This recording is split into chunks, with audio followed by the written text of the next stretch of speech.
My name is Zephyr Langford, and if you've never met anybody named after a wind pattern, congratulations. You're already living a more ordinary life than I ever did. I'm 29 years old, a Seattle-based indie board game designer, and up until a few months ago, I believed that creativity was a kind of shared language, something pure, something collaborative, something people didn't weaponize. God, how naive I was. Seattle smells like rain and coffee and unspoken dreams. If you walk through Capitol Hill early enough, you can hear the clack of dice and the shuffle of card sleeves from the game cafes that open at dawn. That's where I built my routine, sitting at a corner table with a cold brew, sketching mechanics on napkins while the sky struggled to turn from slate to silver. For the past year, I'd been working on a project with my co-designer, Marek Rowe. He was the kind of guy who wore mismatched socks, for luck, and had a permanently hoarse laugh, like he'd been yelling at a concert since birth. We met at a game jam, bonded over our mutual obsession with asymmetric strategy systems, and quickly fell into a rhythm. Our project was called Starfall Dynasties, a hybrid deck builder and territory control game. Complicated, nerdy, brilliant. Exactly my thing. We'd stay up until 2 in the morning scribbling ideas, building prototypes from cardboard, and breaking mechanics until they didn't just work. They sang. At least, that's what I thought was happening. The betrayal didn't come like a thunderclap. It came quietly, like static slipping into a microphone. A glitch you ignore because it feels too small to matter. It started with Marek rescheduling meetings, then showing up late, then not showing up at all. "Sorry, Z," he'd text, "family stuff," or "laptop died," or "let's push to tomorrow." Tomorrow never meant tomorrow. I thought he was burning out. I thought he needed rest. I thought wrong. One rainy Thursday morning, I was huddled under the awning outside Emerald Fox Games, our favorite playtesting cafe. I had my backpack, my notebook, and the latest iteration of our prototype tucked inside a plastic container. I texted him. Me. "Running a few minutes late. Bring the draft from last week?" Merrick. "Already inside. Got a table." Except he wasn't inside. I checked every corner, every booth, even the bathroom hallway. Nothing.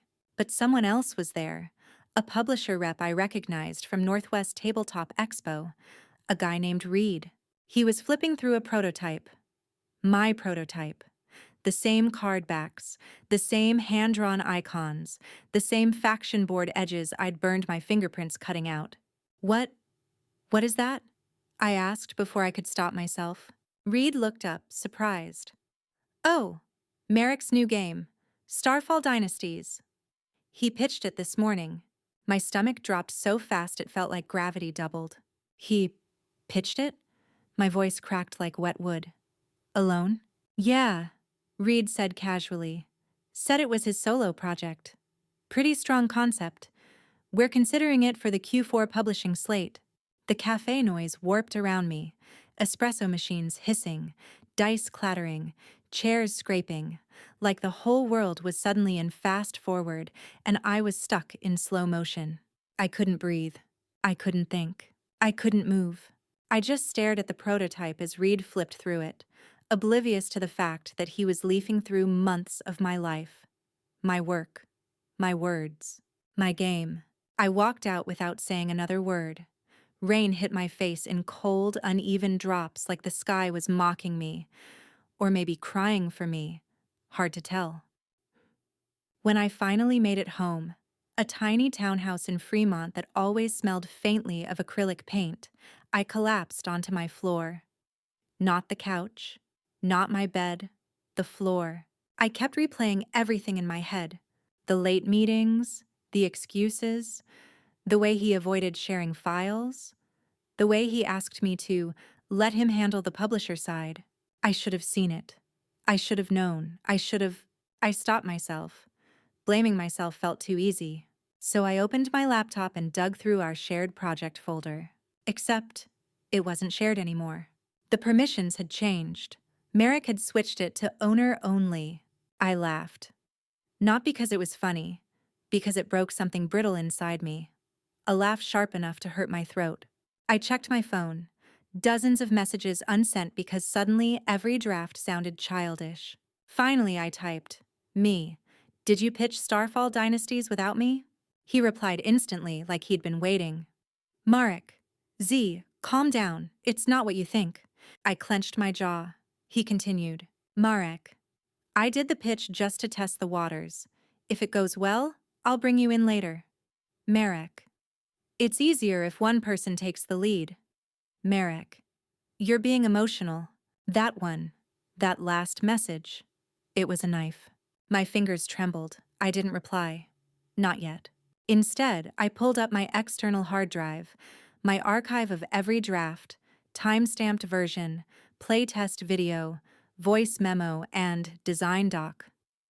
The stuff I kept out of habit, out of paranoia, out of love for the process. Proof. All of it, proof. And as I scrolled through it, something in me shifted. A spark. A snap. A wind changing direction. He stole my game, but he wasn't going to steal my voice. At 2:13 a.m., illuminated by nothing but my monitor and the glow of Seattle streetlights bouncing against my window, I whispered to myself, "I'm going to burn him down. Not literally, not violently, but publicly, completely, truthfully."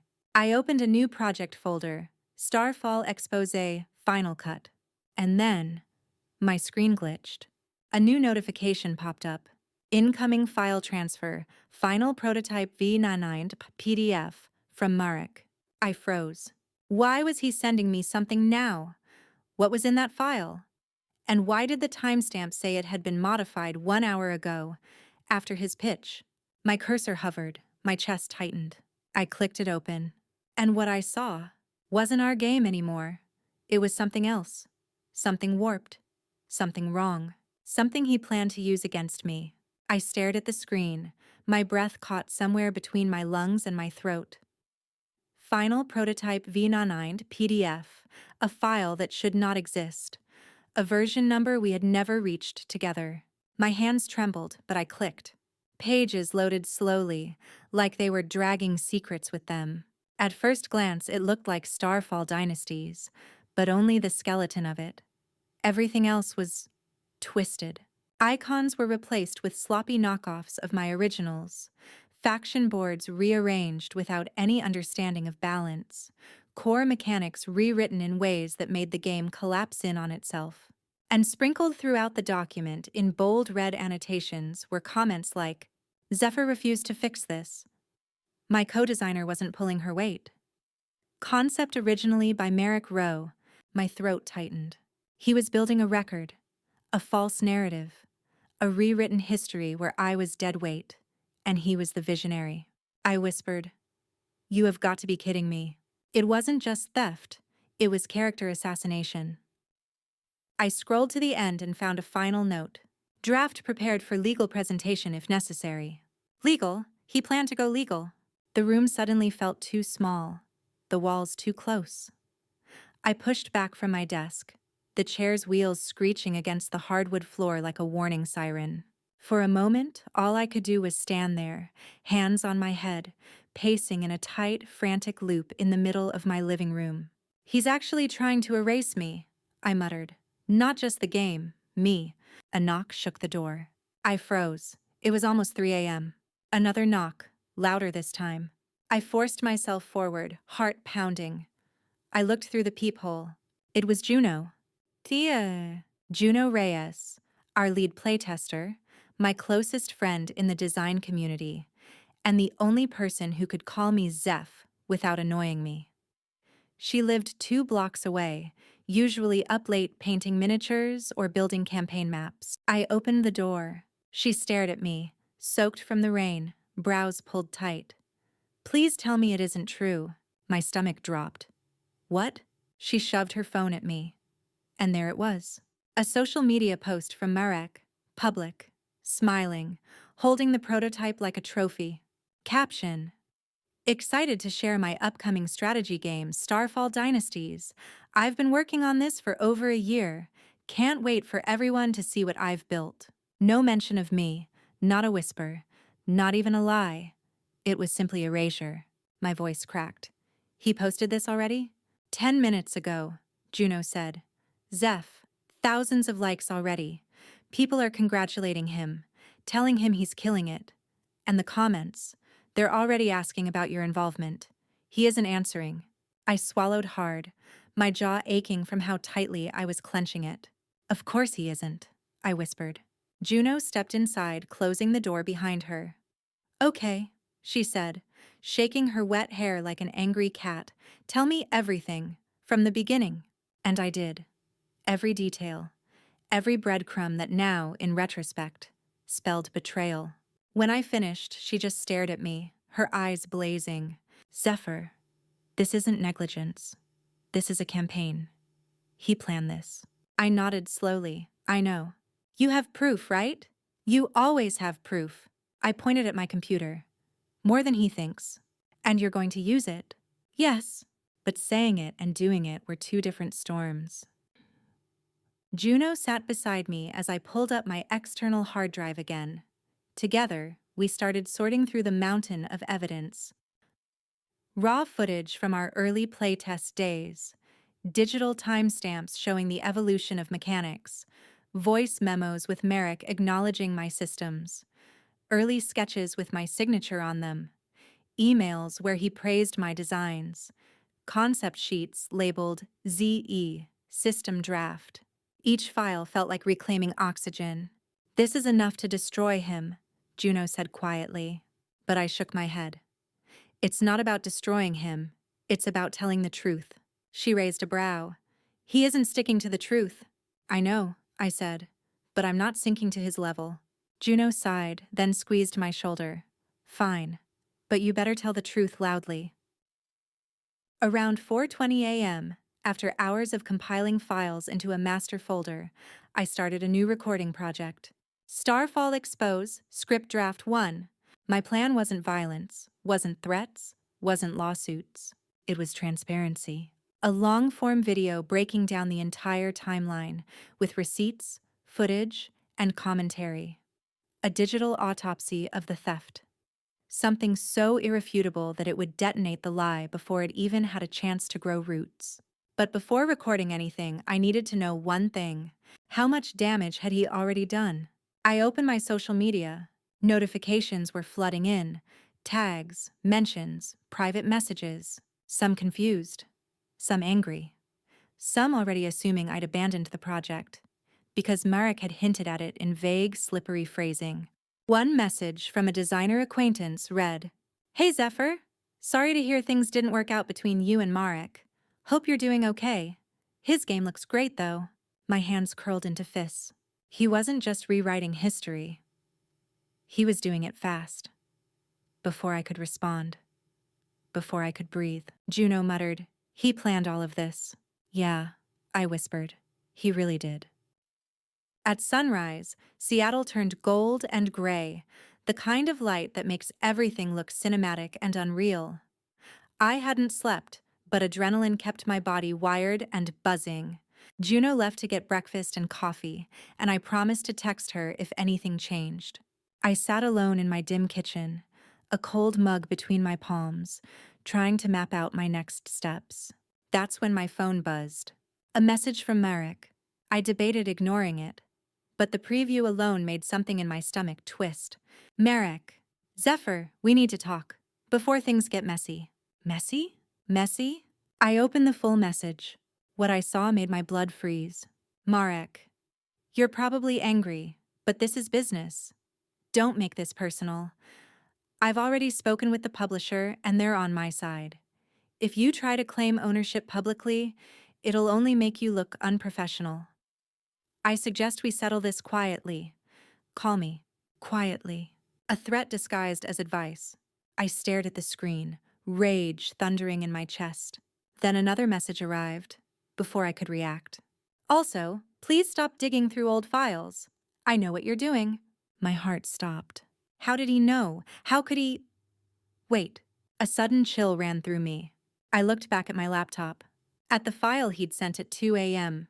at the line in the document metadata that I had overlooked in my shock. Edited on shared cloud directory. Shared. Not ours. His. Which meant my computer was still connected, still syncing, still giving him access, and he had been watching everything. I lunged for my keyboard and pulled up the sync settings, and that's when I saw it. A new notification, a live one. Merrick Rowe is viewing your folder. My chest locked. My breath vanished. My cursor hovered, and before I could blink, a file began deleting itself, one after another, slow at first, then faster. Like he was wiping my history in real time, my proof, my protection, my voice, and I had seconds to stop him. For one terrifying heartbeat, I just stared at the screen, frozen, breathless, stunned. Merrick Rowe is viewing your folder. And below it, like a countdown to disaster, deleting. Playtest early build Loas Zajawand. Move. Deleting. Starfall draft Z. .docx. Deleting. System notes. Final. Wavy. He wasn't just watching. He was erasing me. No! No! No! I lunged forward, my fingers slamming across the keyboard as if I could physically grab the files before they disappeared. I yanked open the cloud settings. The cursor lagged, my computer struggling, the fan roaring like a jet engine. The sync status blinked in red. He was deleting them faster. Every few seconds, another line appeared. Deleting, deleting, deleting. My hands shook so violently I could barely hit the right keys. Come on, disconnect, you stupid thing. I mashed the pause sync button. It spun, and spun. I felt dizzy, like I was watching pieces of myself being set on fire. I slammed the Wi-Fi toggle off with a desperate flick. And then, connection lost. Sync paused. Silence. I stared at the screen, my heart pounding so hard it hurt. The deletion messages stopped. I didn't breathe until a full minute had passed. Then another. Only when my pulse began to settle did I dare scroll through the folder to assess the damage. Almost 20 files were gone. But not all. Not the most important ones. A shaky breath escaped me, half relief, half adrenaline tremor. Okay, I whispered. Okay. You didn't get everything. A victory, but a small one. Too small. Because now I knew the truth. He wasn't just stealing my work. He was waging war. I grabbed my phone and called Juno instantly. She picked up on the first ring. You okay? What happened? He's inside my files, I said, voice trembling. He triggered deletions. I barely stopped it. What? I heard something crash on her end, probably her dropping a paintbrush jar. I'm coming over. No. Wait, I said quickly, pacing. Juno, listen. This isn't just about the game anymore. He's scared. He knows I have proof. That means my evidence is dangerous to him. So we keep it safe, she said. Local backup. Hard copies. A vault if we have to. Zeph, you're not losing this. I squeezed my eyes shut. I didn't deserve her. But God, I needed her. Grab your jacket, she said. I'm on my way. 20 minutes later, she barged in holding a reusable grocery bag like she was raiding my apartment. External drives, she said, dumping them onto my table. USB sticks, and, yes, blank DVD-Rs. Don't laugh. Sometimes old tech saves lives. I actually smiled despite myself. You're unbelievable. You're damn right. She pointed at my laptop. Now show me what he did. I walked her through everything. Merrick spying, the file deletions, the cloud sync disaster. Juno's face darkened like a storm forming. This is criminal. I nodded. He's trying to eliminate anything that proves we built Starfall together. She crossed her arms. Not we. You. Let's be honest. He contributed ideas, but the core systems, the asymmetry, the faction identities, that was you, Zephyr. Hearing it aloud felt both validating and painful. I should have known when he stopped coming to meetings, I whispered. He was probably crafting his solo narrative. Then we exposed that narrative, she said. Before backing up evidence, we needed to ensure Marek couldn't touch anything again. Juno hovered over me as I took each step. Yes, turning off automatic sync, revoking permissions, removing shared links, disconnecting devices, changing every single password I had. Some I hadn't updated since college. At one point, Juno muttered, "How many accounts do you have with the password WindSpirit230?" I groaned. "Don't start." "Oh, I'm starting," she said. "I'm your cybersecurity now. Say thank you." "Thank you," I muttered. She smirked like she'd just crowned herself queen of digital safety. Once everything was locked down, we got to work backing up the evidence. File after file we copied. The time-stamped drafts, screenshots, playtest videos, early prototypes, our voice memos, my original index card sketches, the notes file with his voice saying, "Zephyr, this mechanic is genius." We organized it all into 3 separate hard drives, then into USB sticks, then into DVDs. Juno labeled each one with a Sharpie. Proof A, do not lose. Proof B, for when Zeph gets framed, LOL. Proof C, if the world ends. I shook my head. "You're such a menace." "And yet," she said, tapping the stack of drives, "a useful menace." When everything was finally secure, exhaustion hit me in a heavy wave. I sank into my couch, rubbing my temples. "What now?" I whispered. "He's already telling the world his version." Juno sat beside me. "Then we tell yours." "But how?" "If I post now, without organizing the story well, I'll look emotional, unprofessional, just like he wants." "Then we don't post yet," she said. "We prepare. We build something airtight." I turned my head toward her. "What do you mean?" She grinned like she'd been waiting to pitch this idea. "A video, a breakdown, a full documentary-style exposé. You lay out everything clearly, timestamps, receipts, footage, and you share how it really started. Not just the mechanics. Your emotional journey, too." I swallowed hard. A documentary-style exposé. Exactly what I'd started drafting. Exactly what terrified me the most. "Zephyr," she said softly, "people will believe you. You just have to show them." I looked at the wall, at the posters of my favorite indie games, the ones that inspired me when I was just a teenager playing prototypes on my bedroom floor. I used to think the community was safe. I used to think collaboration was sacred. But now I understood something darker. People can twist anything to their advantage, including your silence. If I didn't speak, his version would become the truth. I exhaled slowly, my voice barely above a whisper. "Okay, I'll do it." Juno clapped her hands. "That's what I'm talking about." Beak. But saying it didn't calm the storm inside me. Because even with all the evidence, even with Juno by my side, even with a plan forming, one question haunted me. What else had he done that I hadn't seen yet?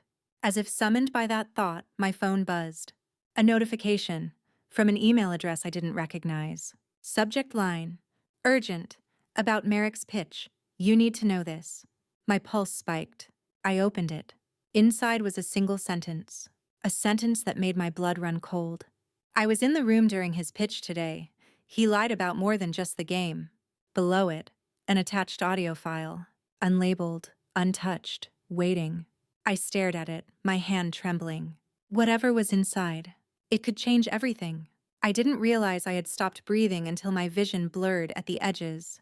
Screenshots, plural, dozens of them. Fake private messages, fake forum posts, fake comments supposedly written by me, angry, unprofessional, bitter, insulting other designers, insulting playtesters, even claiming credit for games I'd never touched.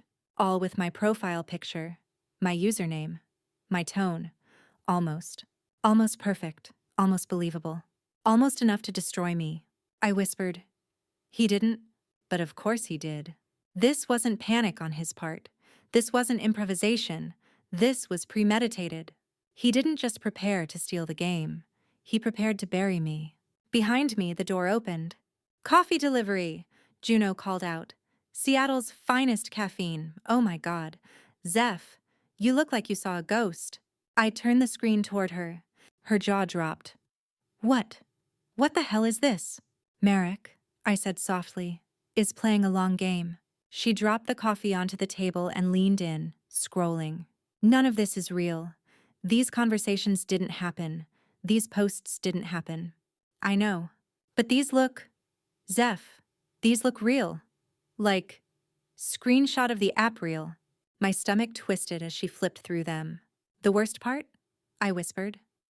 "Some of them are fabricated around real conversations. Real timestamps. Real people. Just edited." She stared. "He's manufacturing your reputation." I nodded. "He's creating a version of me that the community will instinctively distrust. And then when you speak up," she said slowly, "people will think you're lying." Exactly. A cold, metallic numbness spread through my chest. It wasn't just theft. It wasn't just sabotage. It was elimination. Juno suddenly snapped upright. "No, no way. We're not letting him win. Not after all this. You hear me?" But I could barely hear her. My mind was spinning. Back through every memory of Marek smiling across a game cafe table. Every time he said I was brilliant. Every night we sketched mechanics until our hands cramped. Had this always been his plan? Had he always been building me up just to take everything later? Juno grabbed my shoulders. "Zephyr, focus." My voice shook. I never wanted a fight. I just wanted to make something good. "And you did," she said firmly. "That's why he's doing all this. Because without you, he's ordinary. He knows it." Her words hit me hard, sharp, and true. Maybe I wasn't the one who'd been small. Maybe he'd just been afraid the whole time. "But the screenshots," I whispered. "People are already believing them." Juno clenched her jaw. "Then we prove they're fake." "How?" She began pacing, talking fast. "We gather metadata, compare fonts, show the rendering inconsistencies.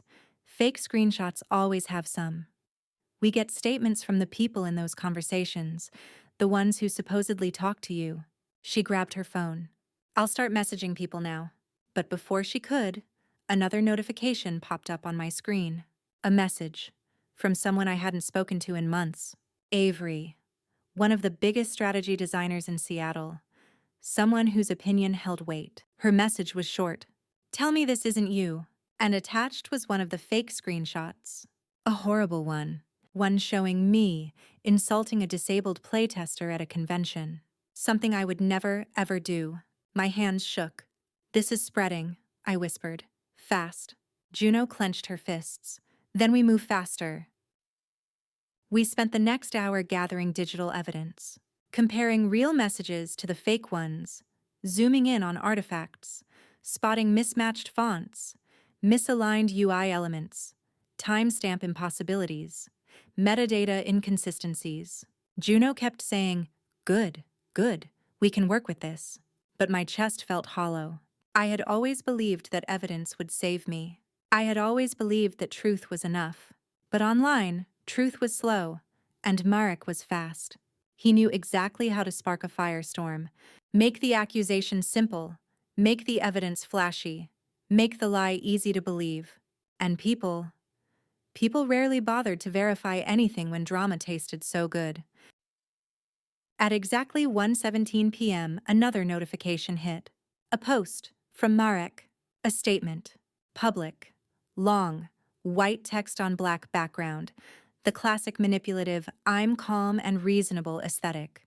He wrote, "I'm asking everyone to be kind. Zephyr is struggling. She has a long history of conflict with collaborators, and I tried my best to help her grow.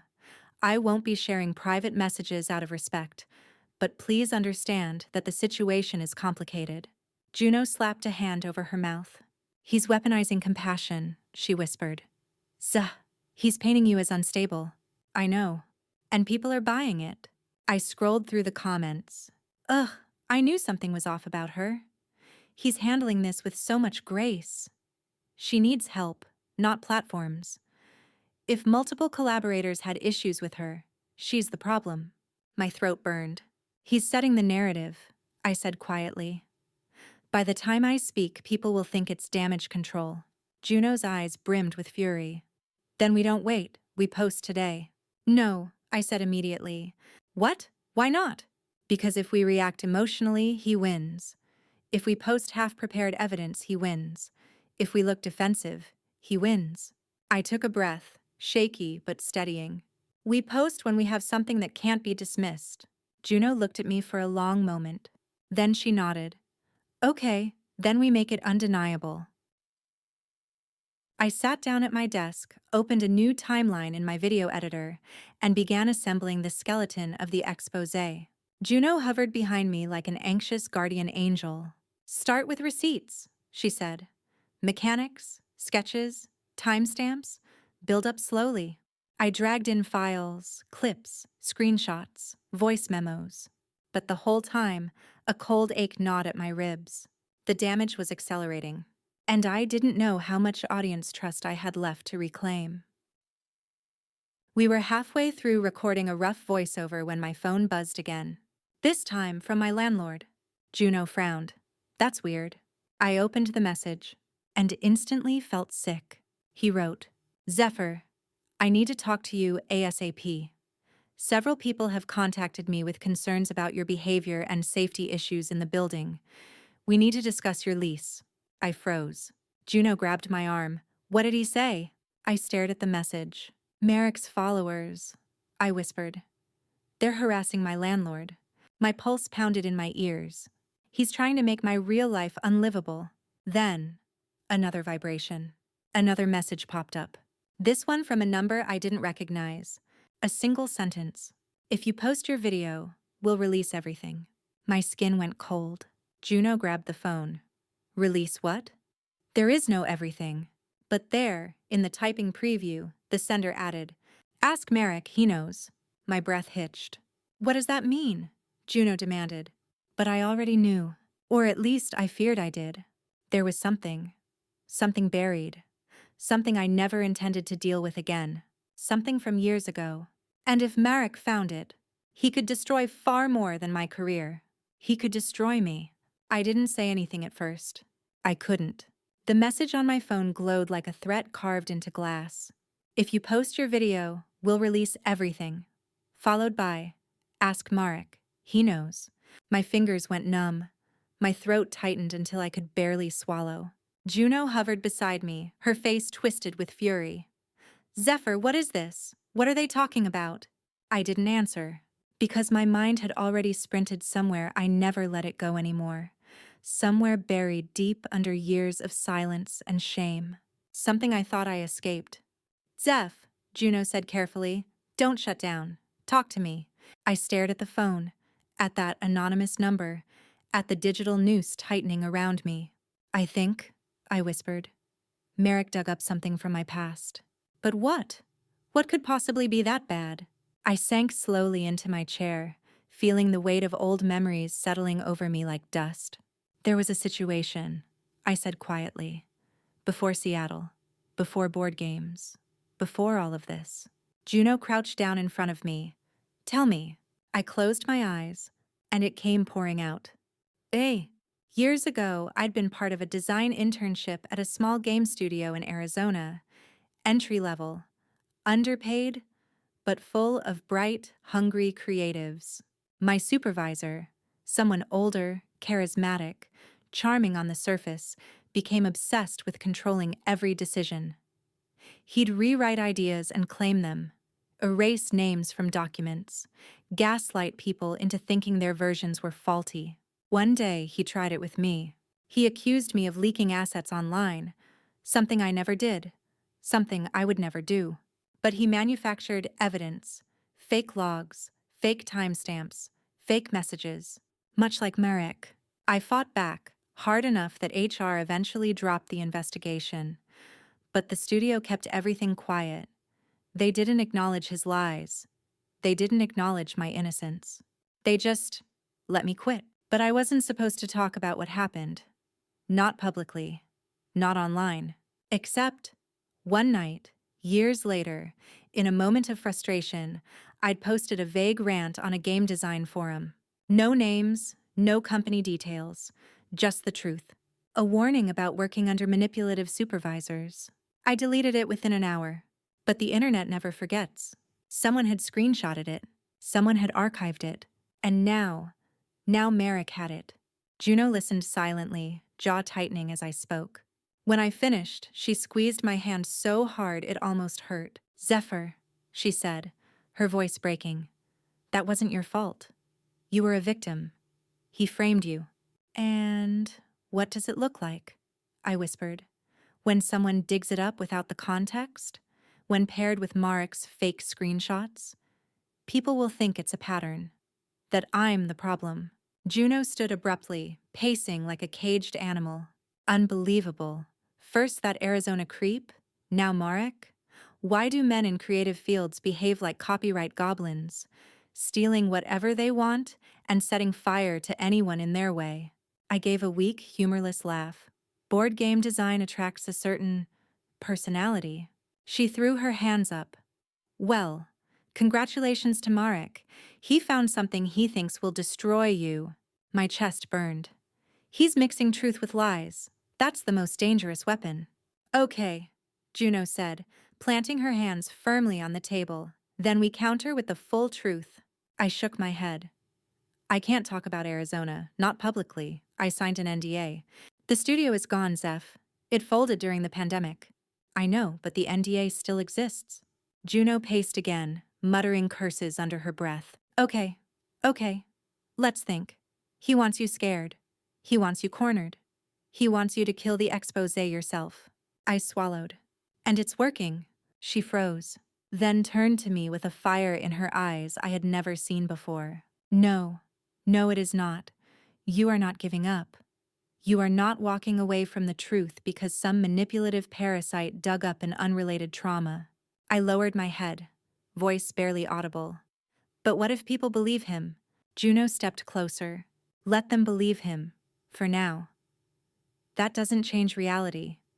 It doesn't change your receipts. It doesn't change your evidence. And it sure as hell doesn't change what he did." Her voice softened. "Zephyr, you survived that Arizona mess. You survived losing your mom. You survived rebuilding your life from nothing. You can survive this." I exhaled shakily. Maybe she was right. Maybe I wasn't as fragile as I felt. But fear doesn't negotiate with logic. Fear just clings. Before either of us could say anything else, another notification popped up. This time, from Discord. A message in a private server for indie designers. "Zephyr Langford needs to address these allegations immediately. The community deserves transparency." My stomach flipped. Juno grabbed my shoulder. "Who wrote that?" I clicked. The username was someone I recognized. Someone who had once playtested Starfall. Someone Marek had always been weirdly friendly with. "Valkyrie Hex." "Oh, hell no," Juno muttered. "She's one of his orbiters. She helped him run events last year." More messages appeared. "She's avoiding questions." If she's innocent, why is she so quiet? Not a good look. Patterns don't lie. Patterns. Patterns again. The same word Marek used in one of the fake messages. My pulse hammered under my skin. "He's orchestrating this," I whispered. "He's using people around him to make it look organic." Juno clenched her jaw. "Then we make our move. Tonight." "Tonight?" I echoed. She nodded. "You're going to post a teaser, a short one, 30 seconds. My eyebrows rose. "Teaser? Yes." "Something that confirms you're preparing your side. Something confident. Something calm. Something that signals, 'I'm not running.'" A beat of silence. Then she added, "And we include a promise. Receipts incoming." I swallowed. "That's bold." "That's war," she corrected. That night, after hours of planning, scripting, and recording, we produced a 28-second teaser. Just my voice, calm, steady, controlled. No accusations, no drama. Just one sentence. "I'll be sharing the full truth soon, with evidence." Followed by, "Please wait before drawing conclusions." And that was it. We posted it. And almost instantly, My notifications exploded. Some cheering, some mocking, some furious, some confused. But at least my voice was now in the fight. Juno exhaled shakily. We did it. The teaser's out. You bought yourself time. I nodded.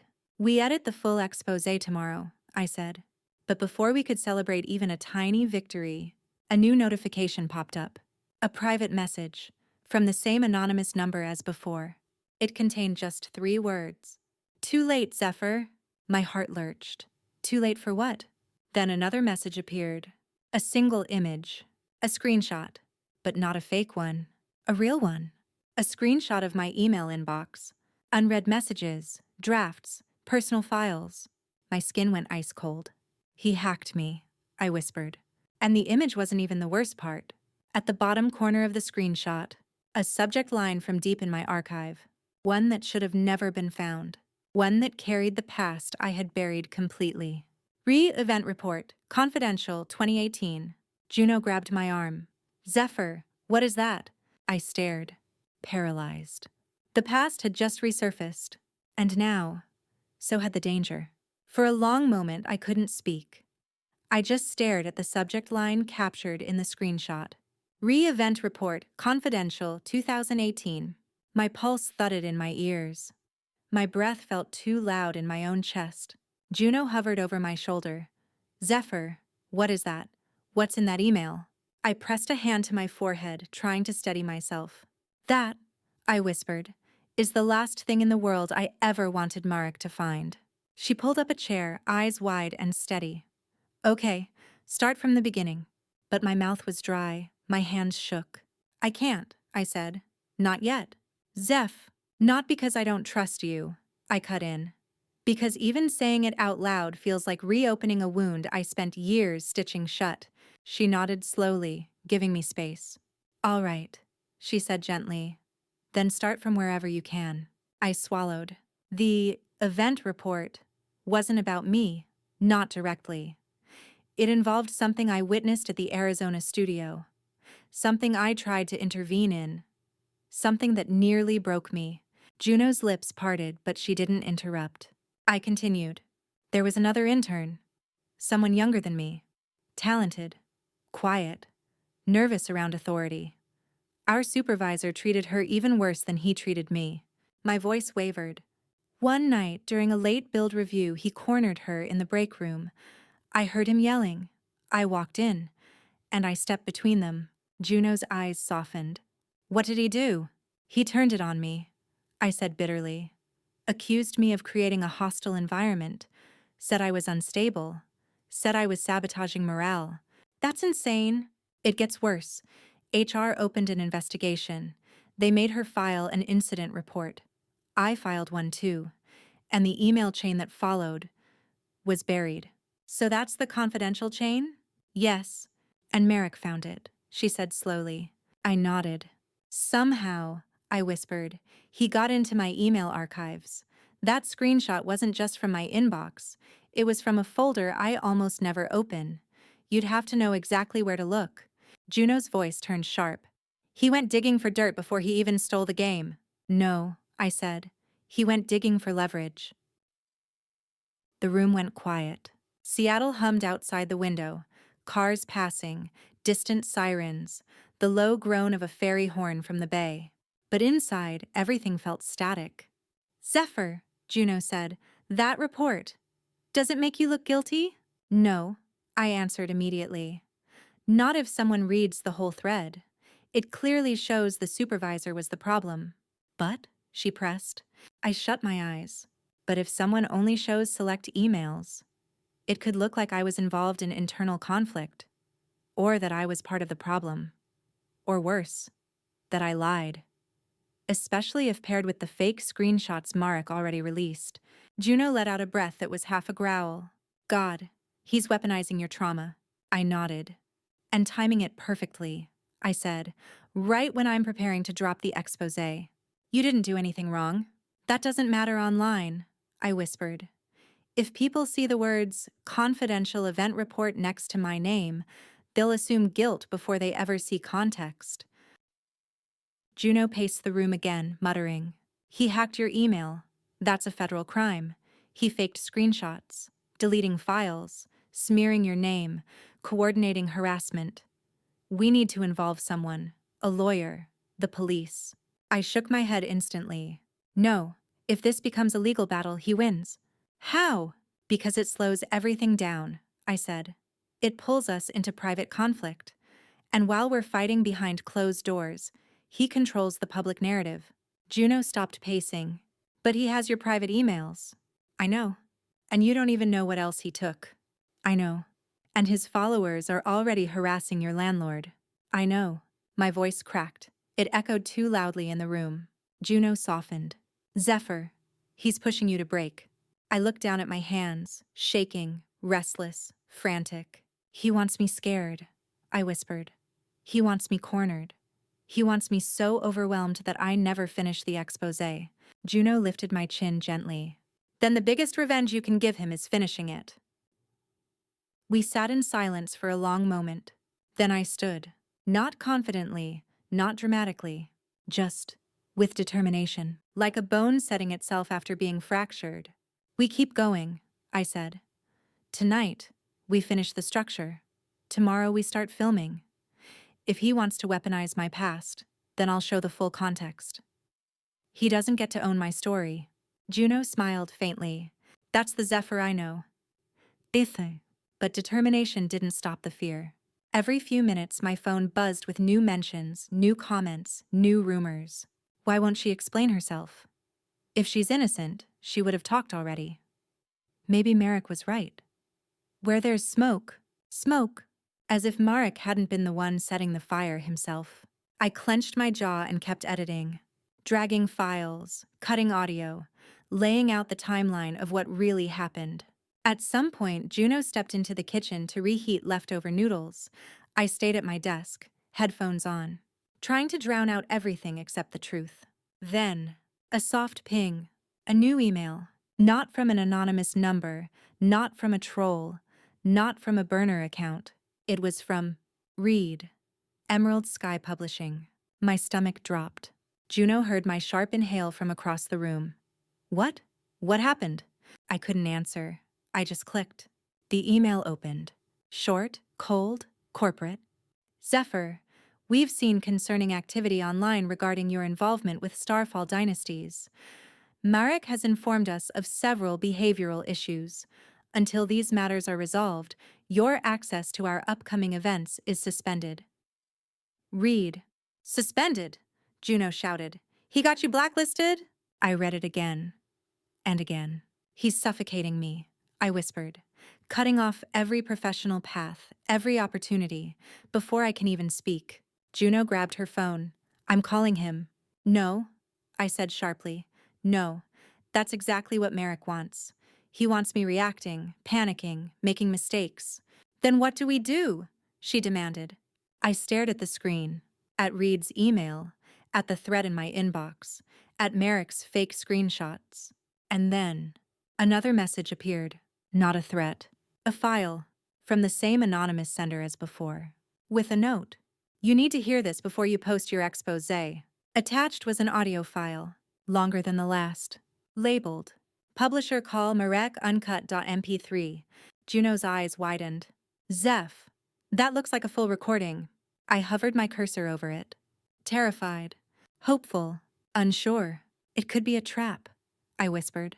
Or, Juno said softly, it could be the thing that saves you. I clicked once. The file loaded. A voice started speaking. Not Marek's. Not Reed's. A third voice. Someone I didn't recognize. Someone saying something that made the hair on my arms rise. And then, a sentence that changed everything. If Zephyr ever finds out what Marek told us about her, this entire deal collapses. My heart stopped.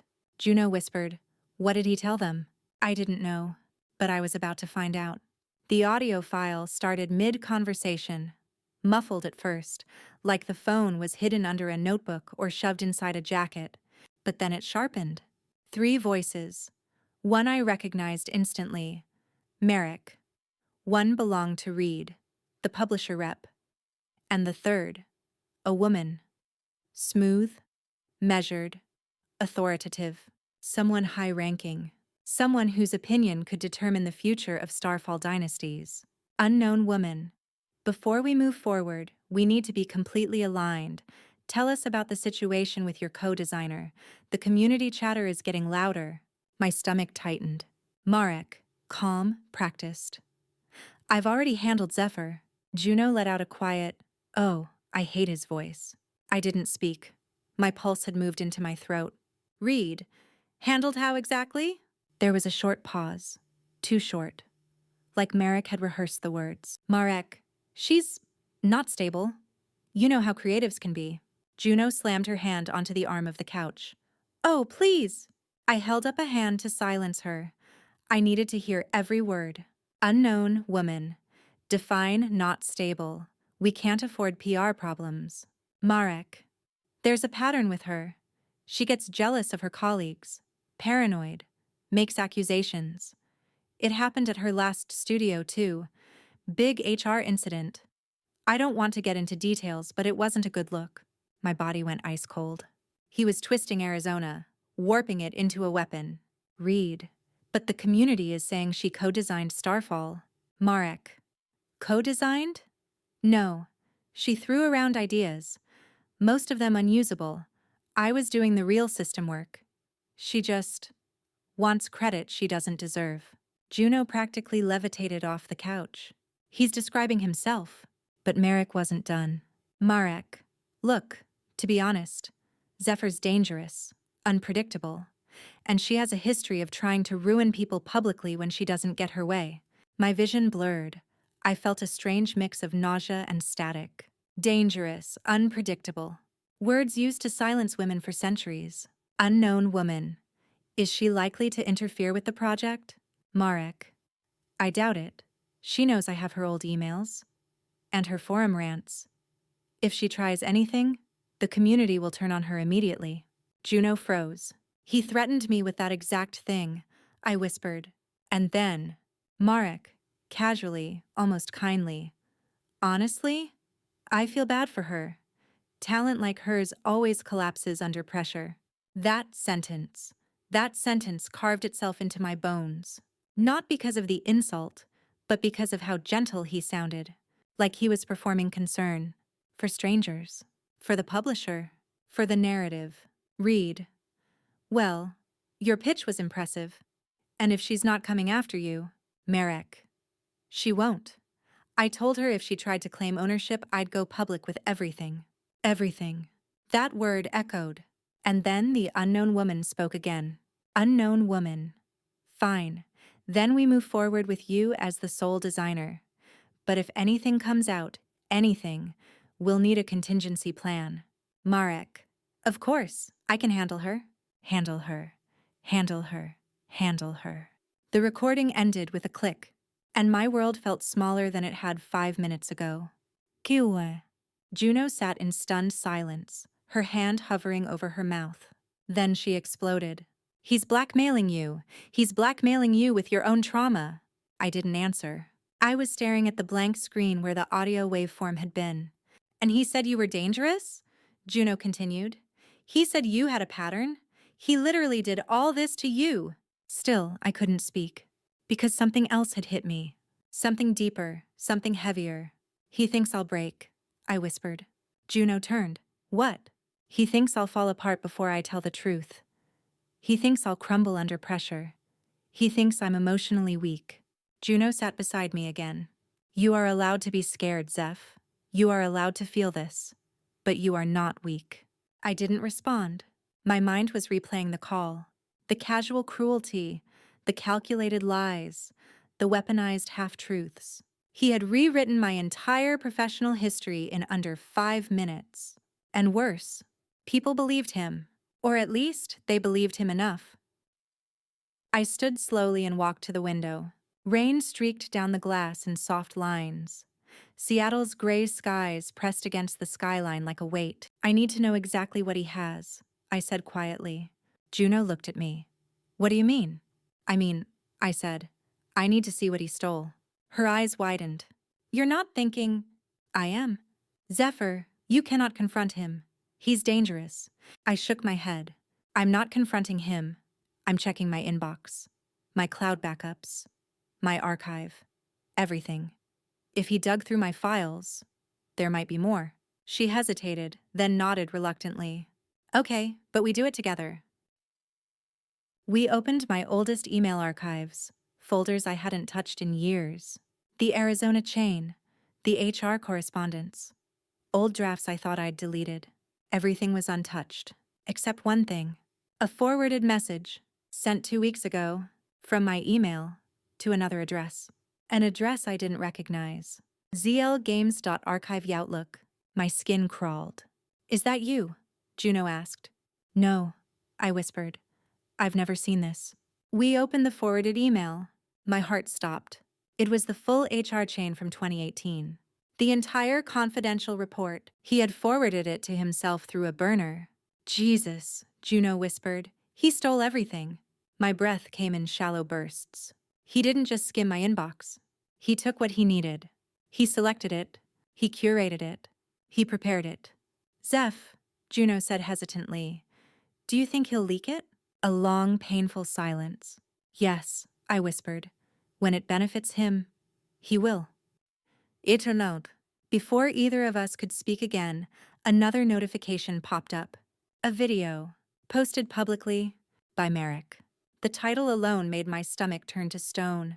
Addressing the rumors, my side of the story. Juno gasped. He got ahead of you. He posted first. It was exactly what I feared. Exactly what he'd planned. I felt frozen, but I clicked anyway. The video opened with Marek sitting in a clean, warmly lit room, wearing his "I'm calm and reasonable" expression. And the first words out of his mouth were a direct attack. I've stayed silent long enough. It's time to talk about my former collaborator, and why the truth is more complicated than people think. My knees buckled. Juno grabbed my arm. Zephyr, don't watch this alone. Pause it. Pause it. I couldn't. Because the next sentence he said, the next sentence, was a nuclear bomb. Zephyr has been lying to all of you for years. I didn't blink.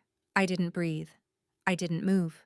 I just watched Marek on my screen, calmly staring into the camera as if he hadn't spent months dismantling my life piece by piece. Zephyr has been lying to all of you for years. Juno swore loudly behind me, but I stayed frozen. Marek folded his hands and let out a long, rehearsed sigh. I didn't want to make this video. I didn't want any of this drama, but the community deserves transparency. Juno mimicked his voice under her breath. Transparency? Man, you're opaque as black tar. But I couldn't even smirk. I was watching my reputation being burned live. Marek. First, let me be clear. Zephyr is talented, very talented, but she has a pattern of behavior that I ignored for too long. Pattern. He kept using that word. He kept building that narrative. Marek. She's done this before, at another studio. It ended badly. Very badly. There were professional complaints filed. And now, she's trying to do the same thing to me. Juno slammed her fist into the couch cushion. That lying... Shh, I whispered. I need to hear everything. Because this wasn't just a lie. This was a strategy. Marek leaned closer to the camera with that carefully curated face of concern. I'm not here to attack her. I want her to get help. I genuinely do. But the truth matters. He sounded gentle, reasonable. The exact tone that manipulative people weaponize like a scalpel. He clicked something off screen. Images appeared in the video.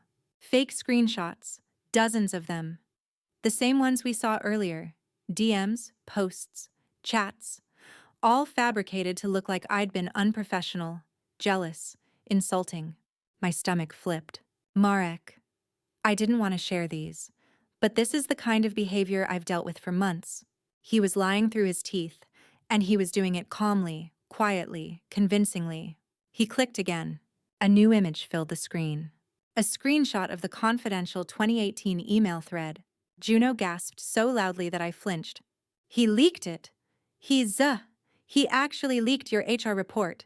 I felt my soul drop straight out of my body. The email wasn't damning. Not if someone read every message and understood the context. But Merrick hadn't shown the whole thread. He had cherry-picked.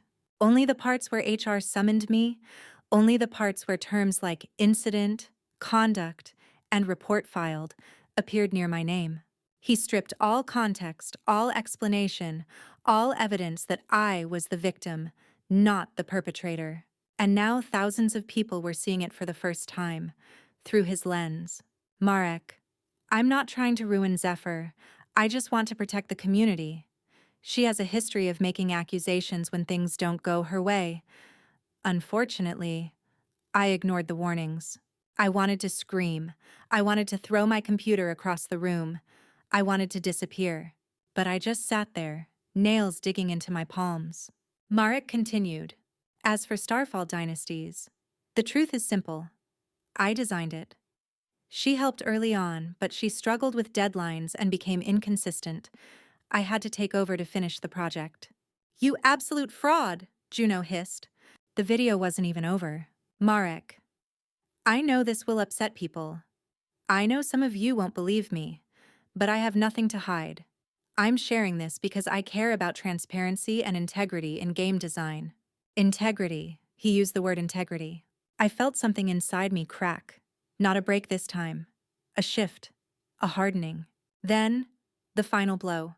Marek. I hope Zephyr gets the support she needs. I don't want her harassed. I don't want anyone attacking her. Please be respectful. He signed off with a soft breath, a practiced sad smile, and a shaky voice that I knew damn well was fake. The video ended. A sea of comments flooded the screen. Wow, I had no idea. This is really sad. I hope she gets help. Thank you for speaking up, Marek.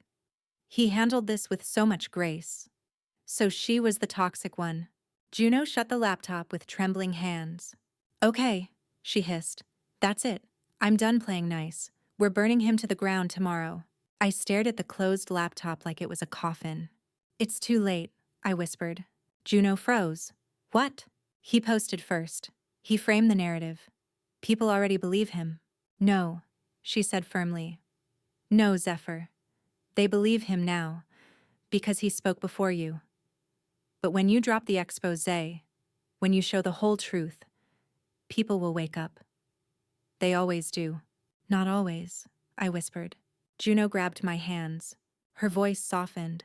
Zeph, he's doing everything he can to break you. That means you're dangerous to him. He thinks you're strong. He thinks you can expose him. That's why he's panicking. I wanted to believe her. I really did. But my chest felt tight. My lungs felt bruised. My head spun with fear and humiliation. What if nobody believes me? I whispered. She squeezed my hands harder. Then we make them believe you. A loud knocking hit the front door. We both jumped. Juno muttered, "Who the hell?" The knocking came again, heavier this time. My heartbeat skyrocketed. Juno grabbed a kitchen knife because she was, apparently, a chaotic problem solver. I peeked through the window. A car sat outside, black, unfamiliar. Who is it? Juno whispered. I forced myself toward the door and checked the peephole. Then I froze. Because standing in the hallway, soaking wet from the rain, was Avery. Avery Reyes, one of the biggest designers in Seattle. Someone Marek respected. Someone the community respected. Someone whose voice could sway thousands. Juno whispered, "No, no, no, this is bad. Why is she here?" Avery knocked again. Firmer, more urgent. "Zephyr," she called through the door. "It's important. We need to talk." My breath caught in my throat. This was either salvation or death. I unlocked the door with shaking hands. Avery looked straight into my eyes and said, "I know what Marek did, and I'm here because you're in danger." Avery Reyes stood in my doorway, raindrops sliding from her dark curls onto her leather jacket. Her eyes, sharp, intelligent, unnervingly calm, locked onto mine as if she was assessing damage. "Can I come in?" she asked quietly. Juno lowered the knife she'd been holding like an unhinged raccoon. Yeah, obviously." Avery stepped inside, glanced around my cluttered living room, then turned back to me.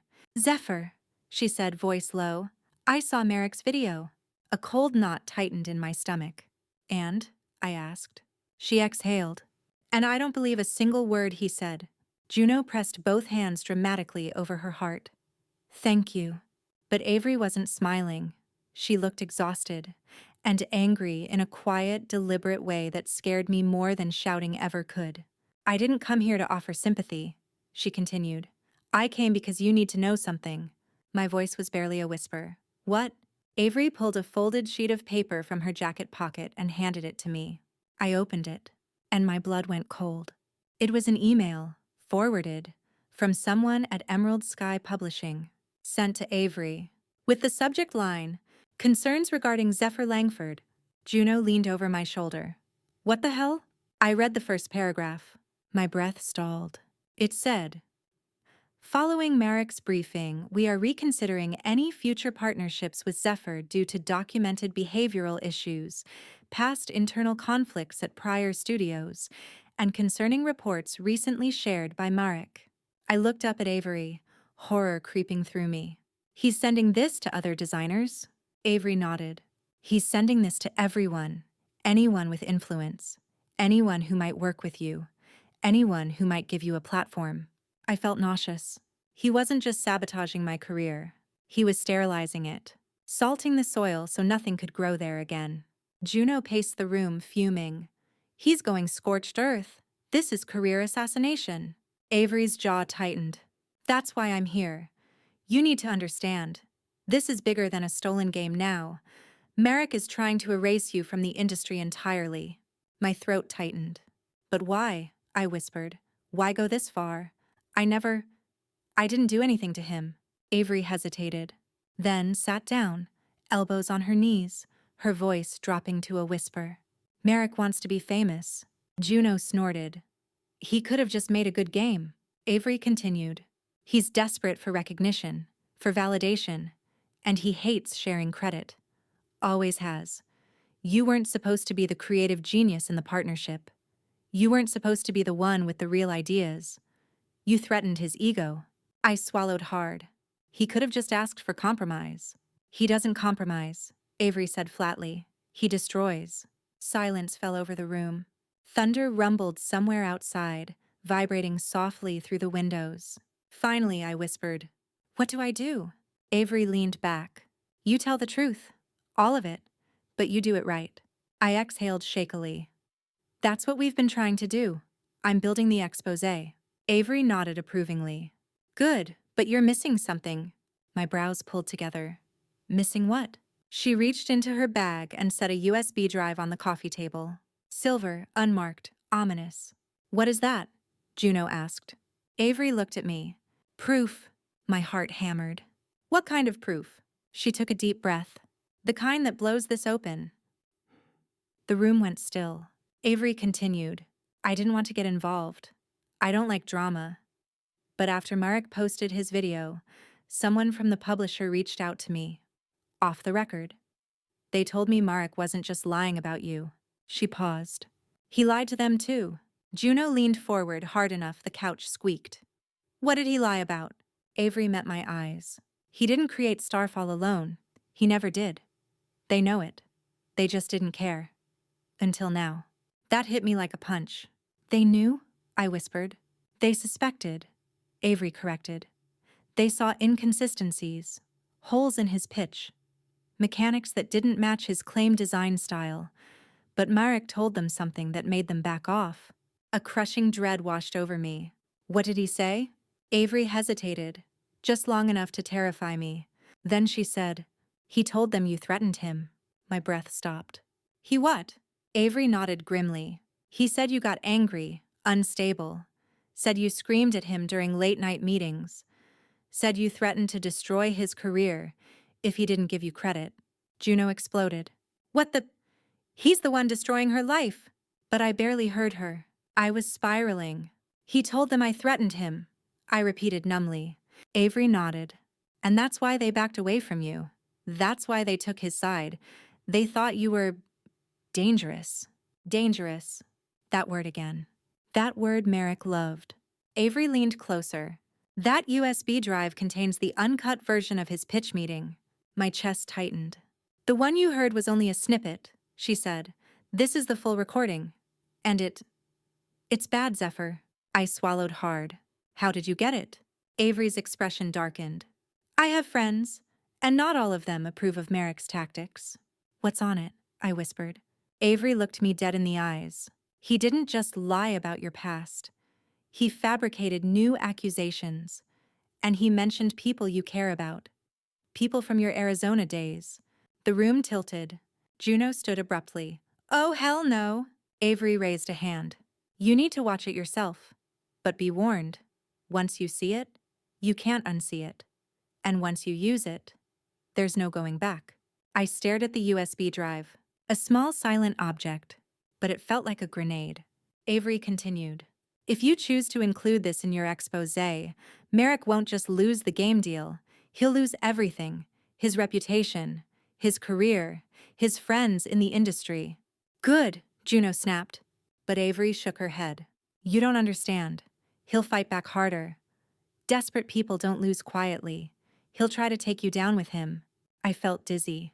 Avery looked at me intently. So the question is, do you want the truth? My hand hovered over the USB drive. My whole body shook. Yes, I whispered. But I'm scared. Avery nodded. You should be. A beat of silence. Then, because what Merrick said about Arizona wasn't just a lie. It was a message. I frowned. A message? Avery's voice dropped to a chilling softness. He knows what happened. He knows who was involved. He knows who you protected. My breath hitched. No, that couldn't be possible. He's using that, Avery whispered, to warn you to stay quiet. Before I could speak, before I could even breathe, my phone lit up. Another anonymous message. A single sentence. If you open that USB, Zephyr, she will be dragged into this too. She. My blood turned to ice. Only one person he could mean. Only one name from Arizona I never spoke out loud. The person I'd protected. The person I had sworn to keep out of everything. The person I would never let him hurt. Juno whispered, Zeph, who is she? I closed my eyes. Because saying her name might destroy everything. I didn't open the USB right away. I sat there staring at it, the metal glinting under the cheap ceiling lamp like it was daring me to touch it. Juno hovered at my side, tense but silent. Avery leaned against the wall, arms crossed, watching me with the patience of someone who'd already seen the worst. And in my hand, my phone, with the message that changed everything. If you open that USB, Zephyr, she will be dragged into this too. She. There was only one person Merrick could mean. Mara, the intern from Arizona, the girl I stepped in to protect. The reason HR buried the report. The reason the supervisor tried to make me disappear. She had begged me never to speak her name again. To let her live a quiet life, far away from men who silence, distort, and destroy. And now Merrick wanted to use her as a shield, as leverage, as a threat. My stomach twisted. I can't open it, I whispered. Juno jolted. Zephyr, what? This is the evidence that destroys him. Avery stepped forward calmly. Let her speak. I swallowed hard, voice shaking. If Merrick knows about Mara, and he's willing to threaten her, he's capable of anything. I won't risk her safety. Juno softened. Then what do we do? Avery pushed off the wall. We do exactly what Merrick fears most. I frowned. Which is... Avery met my eyes. We tell the truth, the real truth. All of it. Except the parts that put Mara at risk. But without the USB, you don't need the USB, Avery said. You already have proof. You already have receipts. You already have everything he never thought you'd keep. Juno lit up. Yes, all the drafts, the footage, the timestamps, the voice memos. Avery nodded. And the anonymous recordings? Use them. But you don't have to expose Mara. You don't have to name the Arizona supervisor. You only need enough to prove that Merrick's story is a fabrication. I exhaled slowly. Juno squeezed my hand. You can do this. I'll help you edit. Avery can fact-check. You're not alone. Not alone. For the first time in days, something in my chest loosened. Okay, I whispered. Let's finish this. The exposé. We worked through the night. Juno handled editing. Avery helped structure the evidence so it couldn't be twisted. I recorded narration until my voice went hoarse. The final video was 37 minutes long. Clear, precise, measured, devastating. No anger, no insults, no theatrics. Just the truth. I showed early prototypes with my handwriting, playtest footage with us working side by side, voice memos where Marek praised my mechanics, screenshots proving timestamps and authorship, video clips of our design sessions, the snippet of the leaked publisher call, metadata analysis, proving his screenshots were fake, proof he accessed my cloud without permission, evidence of him contacting designers with lies. I addressed Arizona too, carefully. I was part of a confidential HR incident years ago. I will not name the people involved because they do not deserve to be dragged into Marek's narrative. But here is the truth. I was not the aggressor. I was not unstable. I did not fabricate misconduct. And then I said the part that made Juno cry. I won't let my past be used as a weapon to silence me anymore. The ending was simple. This is my truth. Do with it what you will. We uploaded it at 9:04 a.m. I turned off my phone, turned off notifications, turned off everything, and waited. The aftermath. It didn't take long. Within an hour, the video had 50,000 views. Half the comments were cautious, half furious, half heartbroken. But almost none believed Marek anymore. People dissected the metadata, the voice memos, the clipped audio, the altered screenshots. Game devs I admired spoke up. Publishers, artists, playtesters, community leaders. And then, the wildest part. Reed from Emerald Sky posted a public apology. He admitted they'd relied too heavily on trust, that they were reviewing Marek's statements, that they were reassessing the viability of the partnership. Juno screamed so loudly the neighbor banged on the wall. Avery simply said, "Good." Marek's collapse. By noon, Marek posted a shaky response video. He looked pale, panicked, cornered. He claimed I misinterpreted things. He claimed I edited the recordings. He claimed haters manipulated evidence. No one believed him. Not anymore. His comment section turned into a battlefield. Soon after, someone else uploaded a video. Someone who had worked with him before. Then another. And another. And another. A pattern emerged. Not mine. His.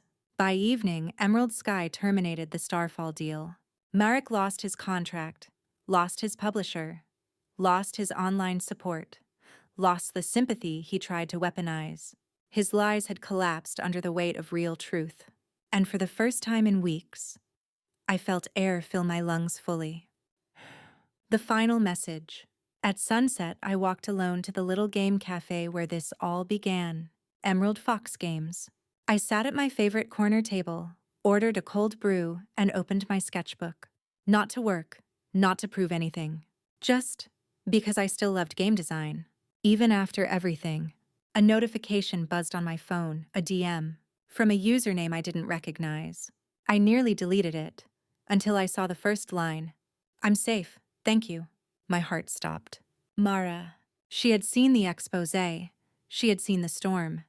And she knew I never broke my promise. I typed back with shaking hands. Always. Then I closed my phone. And finally, my shoulders loosened.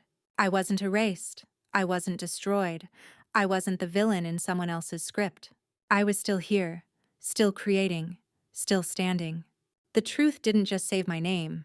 It saved my voice. It saved my story. And it reminded me of the one thing Marek never understood. You can steal someone's work. You can steal their credit. But you will never steal their truth. Fade out.